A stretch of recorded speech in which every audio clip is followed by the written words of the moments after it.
welcome to the Fieldworkers field trip. I'm joined by Fran and Craig Walsh, who'll be talking about their experience of heading up the Welcome Ministry at St Anthony's here in Oxford. I'm grateful for you making time for me during this busy period of work for you, and that you'd be willing to talk to me about what you're doing. I wonder if I could ask you first to introduce yourselves to those listening. Maybe you can give some background to yourselves and to perhaps your work prior to being here at St Anthony's.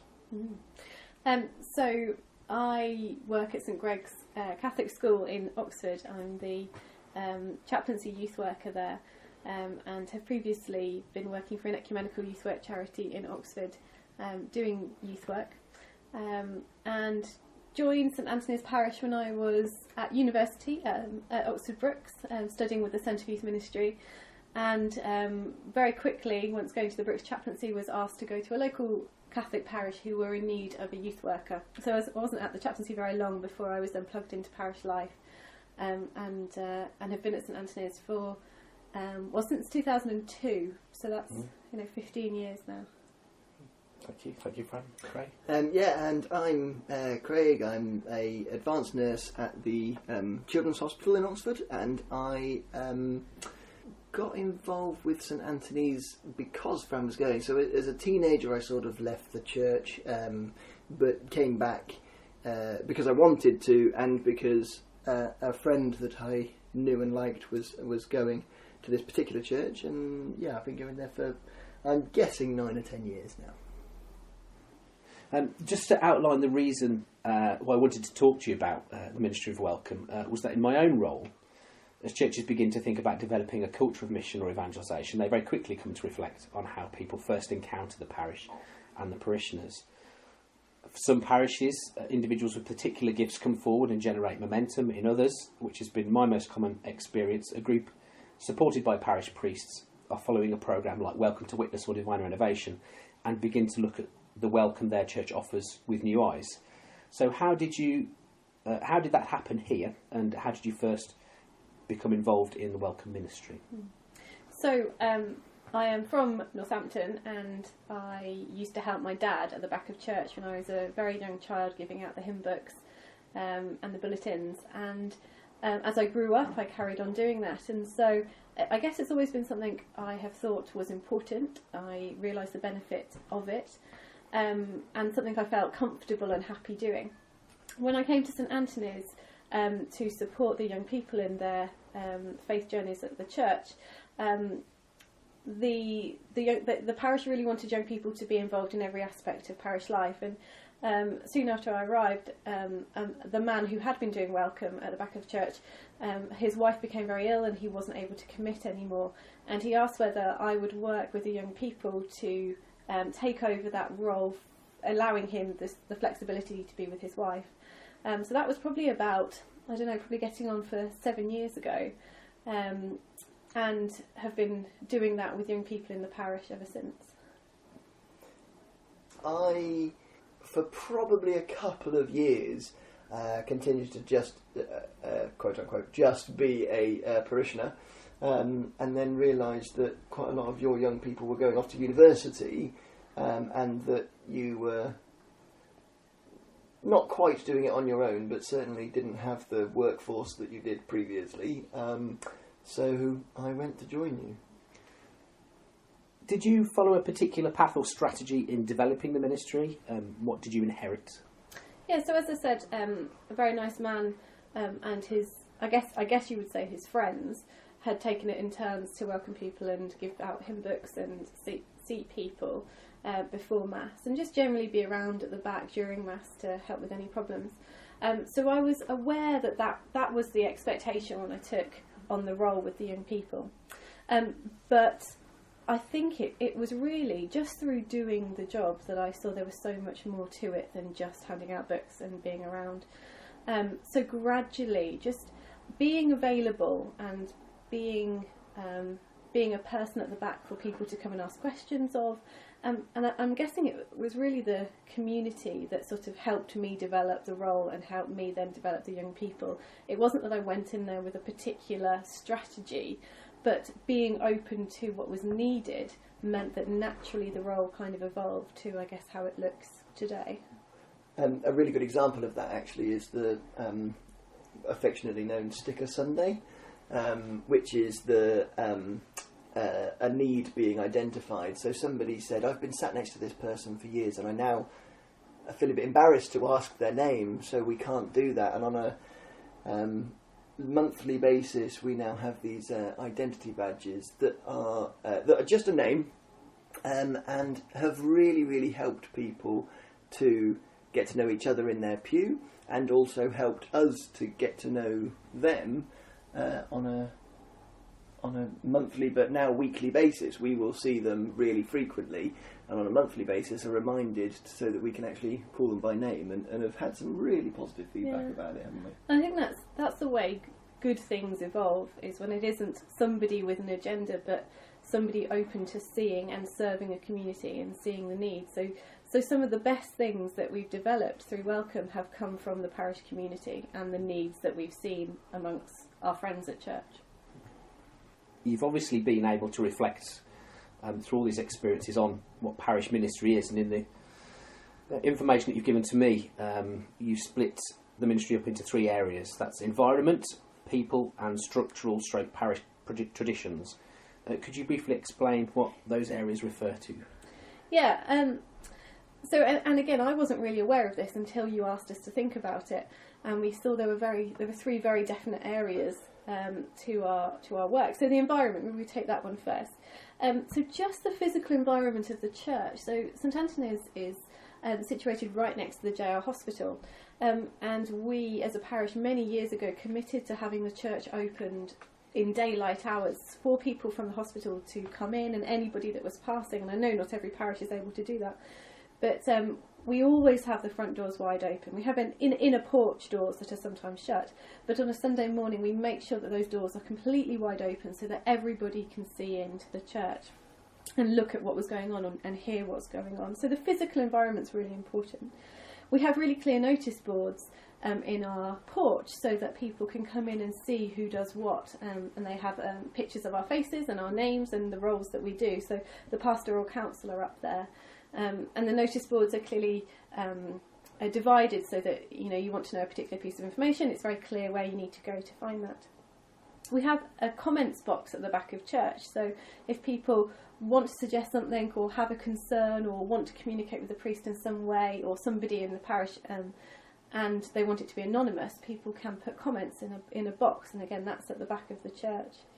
And we also have lots of leaflets and information, so again when people come in we can direct them to go and have a look and see what they might be interested in.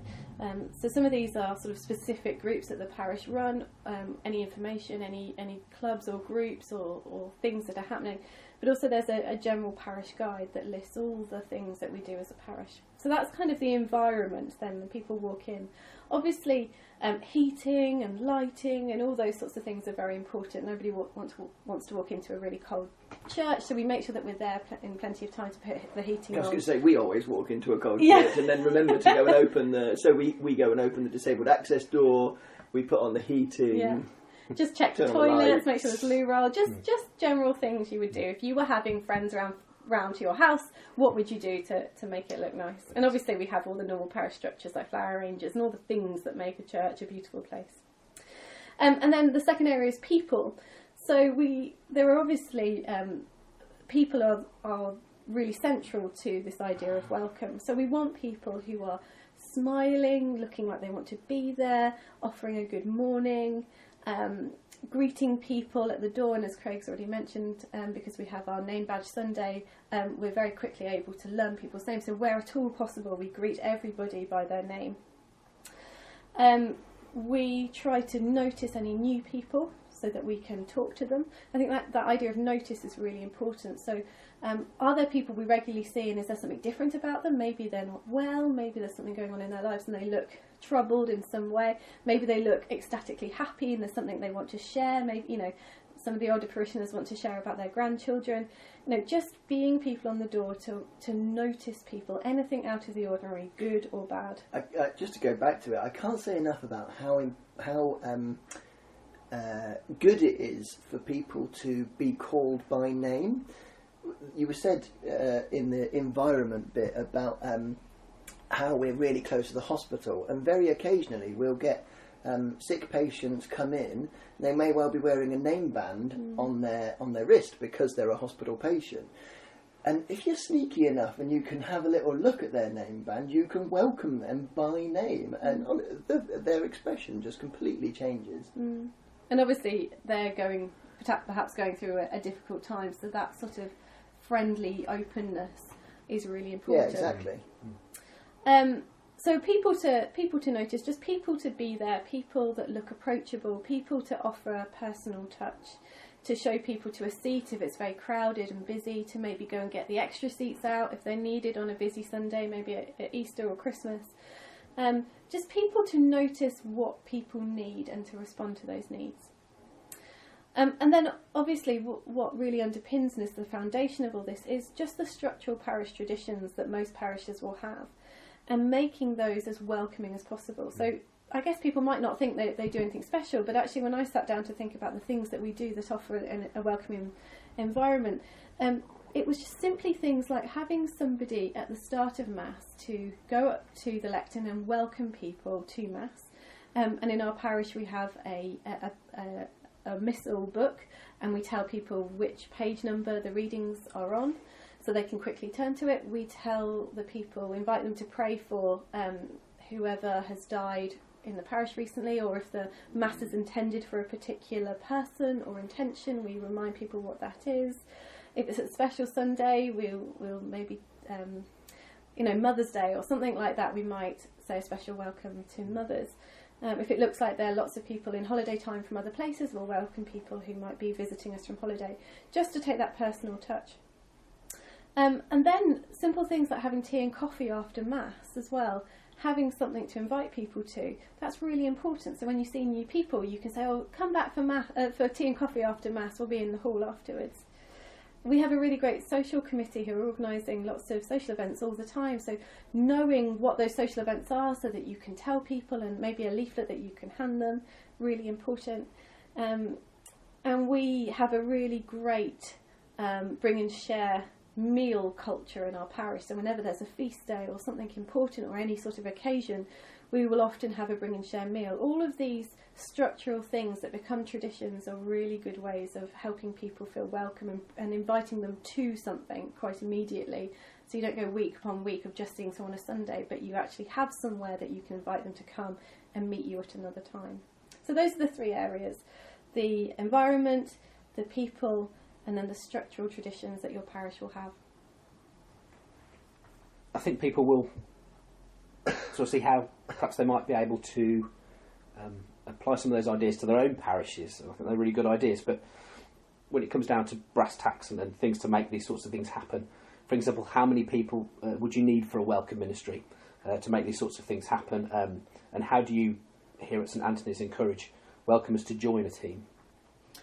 We don't actually have that many people on the back doors on a Sunday. We'll probably have 2 adults, and then we have 1, 2 or 3 children who will be helping us, and they vary in age from early teens, late teens, and then primary school age. This is something that absolutely anybody can do at any time.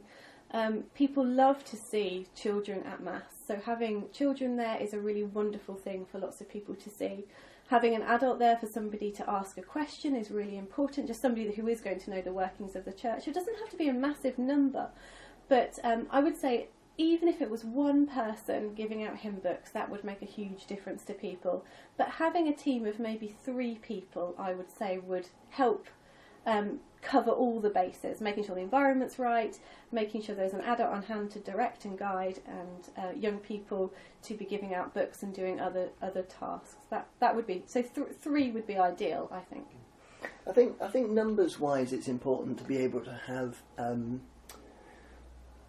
holiday cover as well. So if those 2 adults happen to be Fran and I, and we're away next week, then it would be useful to have other people in the team that know the job, know how to do the ministry, and find it relatively straightforward to cover that when we are off, without having to, although we have got a list that they can, a relatively straightforward instructions list that they can follow. But for me, it's less about the numbers and more about the type of person that you might have. It's more about making sure that you have got somebody that is wanting to be there and is really present in being able to, as we've already said, notice people, know what is required within the job, and be able to jump to it and do those sorts of things. How have you been able to train people up, to the job, and to let people know how to be a welcomer at your church? So there's the actual people on the back doors, so people to be there before Mass starts and at the end of Mass to physically welcome. But having a group of people who are in the background, so when you meet a new person, having a range of people in mind that you could then go and introduce that person to, is really important. So we just asked people if they would be willing to be people that we could call on as and when. So let's say we had a new family come to our church. Now I know that I have a young family in our parish who is always welcome, always happy to have, to be introduced to a new family and to make that family feel welcome. Similarly, people of all ages and all stages of life, so that I have this pool of people that I can call on. They're not necessarily at the back all the time, but they know if I approach them after Mass in the hall during tea and coffee, they know exactly what they need to do. Sometimes those people will also invite that family or that person round for a meal or go and visit them in the week, depending on their needs, and connecting them further to other networks. So having a pool of people, and all that really is just asking, are people willing to be called upon? And that's a really limited, small thing, really. It doesn't have to be a big thing. It's not an every week thing. It's not a turn up for Mass half an hour early thing. It's an as and when would you be happy? And that takes a huge pressure off us who are actually at the back, just knowing that we can be that initial face, but have exactly people in mind to pass on those new people to is a really helpful thing. But also having those young people at the back of church and anybody else that wanted to join us, really it is a together as a group of welcomers, let's work out what's needed as and when. I wouldn't say we sit down and have sort of formal training with those other people that come to join us, but as and when we might offer someone a new challenge, a new opportunity to help them grow and develop, and just remind them and talk to them about something maybe we noticed that they did that was particularly good, or something that we think they could do to improve. It's not really a sort of us in charge and us dictating to others, but as a group, how can we be better together at serving this parish community? So nothing formal, nothing structural, organic and fluid, and having the people behind you to support what you're doing. It's really useful to just have people in mind. They might not want to commit to being able to do the welcome ministry for a really long time, because quite often people feel like it could become a bit of a ball and chain. As Fran said, we've been doing it for many years, and so people will just assume that they will end up having to do that. But actually, if a brand new family come in and they've been coming for a couple of weeks, they're probably not visitors. If they've got young children, I'm going to be thinking Bettina or Lydia are going to want to make contact with these people, not least because they're in charge of children's liturgy, but also because they've got young children and so will be able to bond. If it's somebody who looks a little bit sheepish and on their own, then Caroline will absolutely go and speak to that person and immediately make them feel at ease, because she's so forthright at coming forward and speaking to people. And perhaps when people think about welcome ministry, they think about people coming to the church for the first time.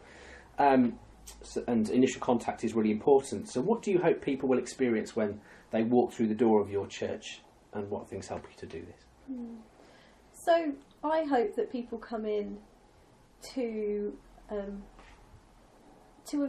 community where there are all sorts of different people involved in some way. So it isn't just a priest that comes out and says Mass, but they see people taking children out for children's liturgy, welcomers on the back, I don't know, people doing things around before Mass, maybe the choir rehearsing or the music group. Seeing people active and participating in a community. And obviously we would want everybody to be spoken to. So whether that is just a good morning or something a bit more personal, whatever that is, we would hate for somebody to leave and nobody have said anything to them. And I don't think in our parish that will happen very often at all. I think everybody will have some human contact in some way. For me, the experience I want them to have is a personal experience. So a couple of examples spring to mind where I know that a new person came to the church, having moved into the area, and I learnt her name, and that she regularly got taxis there, and so was able to help with booking some of those taxis when she was struggling with her phone, and helping with that on a very personal level. And also some patients, there's nursing coming back into it, some parishioners will want a very particular set of things. So they might only want the bulletin, or they might only want the hymn book because they've brought their own missal to church with them. And so you can pick and choose the things that you are giving them, so that, because you have learnt that, and then they get a real personal experience. I think a story I'd like to share. I had a young person who went away with the school on a retreat, and I always say to the young people, if they ever want, after being on a retreat, if they ever want to come back to Mass or start coming to church for the first time, this is where I am on a Sunday morning. You're more than welcome to come and join me, and I'll help you understand what's going on. And a sixth former, a boy did take me up on that offer, and he turned up at Mass the next day, and we sat him down and we got him everything he needed, and a little old lady from a nearby pew tapped him on the shoulder and asked him his name, because she thought she recognised him, and it turned out that this woman was a friend of his grandmother's, and she said that I've been praying for you ever since you were a little boy, and now you're back in our church. And the sixth former came into me, didn't tell me about this on the Sunday, then came to see me on the Monday and said, I had no idea that there were people that were praying for me. It absolutely blew him away, that sort of love that he experienced, not through me and the other young people, but just a little old lady who was sat in a pew who remembered who he was because she knew his grandmother. So to have a culture in a parish where people feel able to tap people on the shoulder and talk to them before Mass, that's what I'd want people to experience. I'm interested to know what other things you've learned to keep an eye out for. I mean, obviously you're having to walk a line often between showing interest and sort of people's natural reserve that they often show. Can you sort of give any thoughts on that? Interestingly, sometimes it's the things that you notice that aren't there. If there's somebody that has been coming week on week on week, and then suddenly they're not there, okay, maybe they're on holiday. Okay, 2 weeks, maybe they're on an extended holiday. 3 weeks, 4 weeks, 5 weeks, you start to think, actually, has anybody seen so-and-so in a while? And do we know whether they're in hospital? And we need to check in on this person. That's a really valuable thing as well. And that's only going to be something you know, the better you get to know your parish and the people who come, isn't it, I suppose? Yeah. Often young families, so mums at the back of church with little ones that are really distracted, who look anxious and are looking around to make sure their children aren't disrupting, just to have somebody to say, don't worry, it's okay. And I mean, I love children, so I'm very happy to have a box of books for children at the back of the church, and I might sit with them and encourage them to sit in the middle aisle at the back with me, so they can see. They've got a direct view then of what the priest is doing, so maybe they can't see where they're sat, they could sit in the middle with me, just making sure that everybody has their needs met. And you're right, it's not about nosiness or interfering, but it's about being a human being, recognising another human being and thinking, actually, I could offer something to make it easier. Sometimes I think, maybe I shouldn't offer that, but 99% of the time a person is grateful and thankful for any assistance they're given, particularly if they look anxious in any way. I think it's about offering hospitality It's about thinking, what would I like if I was in that situation, and having the courage and having the means to do something about it. Yeah, and I think do something about it on purpose. Like the mothers will sometimes be really worried that their children are running around and being very noisy, and then you sit very, very centrally, as you've just said, and go through one of the books, or try and engage them in some way, perhaps with the colouring that they got from children's liturgy. And it doesn't matter how obvious you are, because you're confidently doing that on purpose, and actually then the kid is engaged in it, and the mother or indeed whoever feels like actually that's allowed, that's okay. Yeah. In those three areas that you mentioned earlier, you also touched on inclusivity. How do you respond to people's needs in the church, the various people that attend? So we, as Craig mentioned, we open the disabled access door, make sure that the ramp is clear for wheelchairs to come up. Some people choose to sit at the back, even if there might be a load of free spaces, but actually they want to sit near the door. Maybe they're anxious or whatever, they choose to be there. So again, recognising that, getting a chair for them to feel comfortable. We have large print hymn books and missals for people to use, so anybody who's partially sighted can still be actively involved. And also, I think as I've grown up, and new people arrive, it's often more obvious to talk to the adults or the parents and meet the needs of the parents and the children's secondary. But when I see there's a new family, I will introduce parents, the adults, to other people, but also then go and introduce the children to other children. So we had a new deacon come and join our parish, and I introduced him and his wife to another couple, and then took their little girl to go and meet the group of children who were playing outside. We didn't see then the little girl for the whole of the coffee time, because she was out making friends with new people, and she was about to start at their school later on that week. So just being aware of the different type of people, not just responding to the people who are like us, like you. It's very easy often for us to do that, but to ensure that everybody, no matter who they are, can access the Mass and access the parish community. And actually that's slightly easier than you might think, because immediately one would assume if you are at church and you are coming for Mass, everybody in that room is Catholic. You've already got common ground. Which may or may not be the case. True. Yeah. But again, that's something to discover and watch out for. Is there perhaps somebody that might want to be involved in a parish catechetical programme or RCIA or something? Maybe, watching and learning and seeing and just having all that information to hand, so that if they ask you those sorts of things, you're able to respond and help them.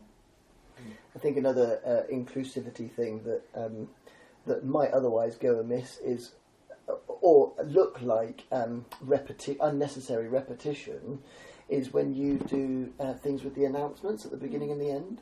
So it's not obvious where the readings are, so you say the page number, but the first hymn number is really obvious because it's on the board and it's in the numbers, hymnal numbers.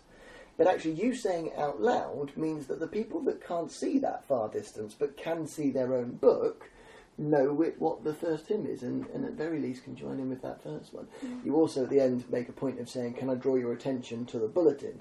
So you've got people's attention, they know that they've got the physical bulletin in front of them, but then if they can't read that, you're reading it for them. And the announcements then are delivered to everybody.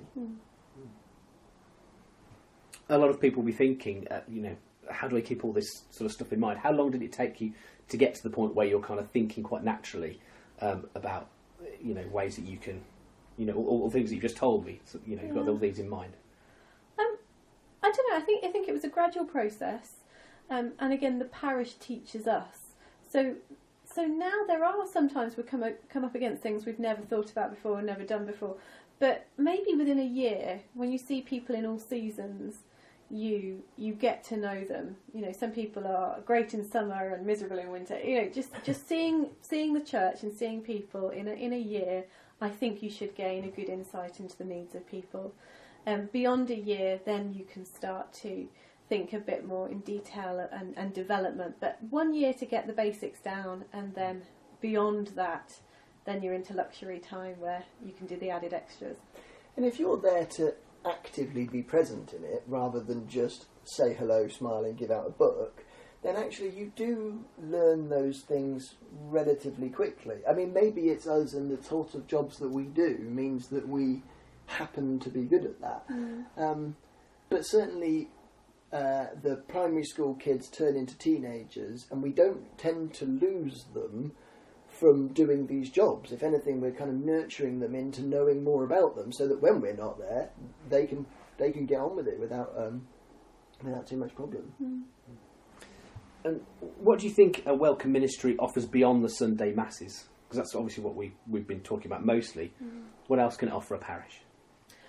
So when a parish become friends, then it's endless.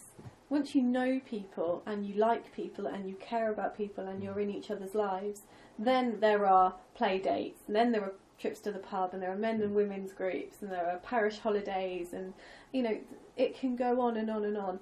It might start as something as small as a hello, how are you? You look like you're new, and then a lifelong friendship can grow. I think there are lots of opportunities. I think people want to be in community, so the more opportunities a parish can offer people to come together, I think people will take them up on that. So it just takes a few people to be brave enough, maybe to open their home for a coffee morning, or to organise something, a little a family picnic in the local church. It doesn't have to be a huge thing, but will snowball. And the particular things that you've done. Yeah, so yeah, we have had parish holidays, and we're planning a parish retreat this year. We have the Journey of the Magi, so between Christmas and Epiphany, the kings from the crib scene will then go to different people's houses, and then on Christmas Day, whoever comes to Mass will be given a list of addresses and times when they are welcome to go to a different parishioner's house for a prayer, reflection and light refreshment. All these little things just make a huge difference to grow a group of people that are in the same place at the same time each week into a parish community and a family. We've recently bought a house, and we were meeting with our mortgage advisor talking about insurance and contents insurance, and we said to the guy, we don't need that much. And he said, well, what will happen if your house burnt down and you have the building insured, but what would happen if you have no furniture? And we said, well, we have a parish family, like we don't worry, like our needs will be met by our extended parish family. And that wasn't a kind of an idealistic view. I genuinely believe that we have people that we could call on in our hour of need. Well, we know we do, right? So between the two of us, I'm the only driver. I had to have really minor surgery on my foot. Yeah. Happened to mention this in casual conversation in tea and coffee on a Sunday, and was offered 3 different taxis from, not actual taxis, 3 different offers of lifts from different people in the church. Yeah. So it starts off with a Sunday hello, and it becomes then in all aspects of life, babysitting, you name it. This can have an impact on your whole life. Could any parish have a welcome ministry, do you think? Absolutely, any parish, and it can be scary, it can be daunting, but it is so worth it. And I think within a very short amount of time, you will see the fruits of this. It won't take much before you start to see people talking with each other, people's needs being met, people seeming happier, more comfortable at Mass. It doesn't take long. It's something anybody could do, just with 1 or 2 people. You don't need any money or any resources, just people that want to be there to look out for each other. And what do you think you would lose here at St Anthony's if you lost the ministry? Well, there's some practical things. So the books would be a mess, but I think I don't know. I think there's a culture now. So even if we weren't there, I think this would still continue. But before a culture, that'd be a really interesting social experiment. When there's a fly on the wall. Yeah, I think people would step in because they really value it. Whether whether that would always be the case, you know, if we were there for just a few months and then we stopped doing it, whether people would pick it up, I don't know. But I think it is a real catalyst for a cultural change. When that cultural change has happened, then it's something that just continues that culture shift.